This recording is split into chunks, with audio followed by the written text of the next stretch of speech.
इथं रेला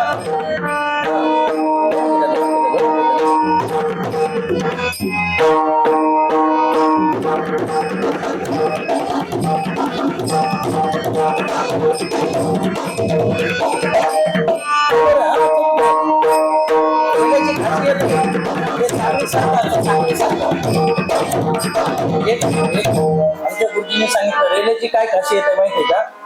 जसं चेन एकात एक कडे अडकलेले असतात तसं रेल्वेमध्ये एकात एक अक्षर अडकलेले असतात.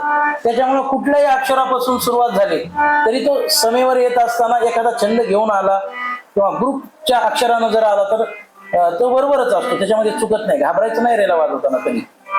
कसं मांजर कसंही फेकलं तरी कसं पडतं 4 पावलावर, तसं रेले कसेही वाजवले तरी बरोबर समेवाला दिसतात. ते ऑफ बीटला दिसतात किंवा ऑन बीटला दिसतात. चलू द्या. हा धमक येतं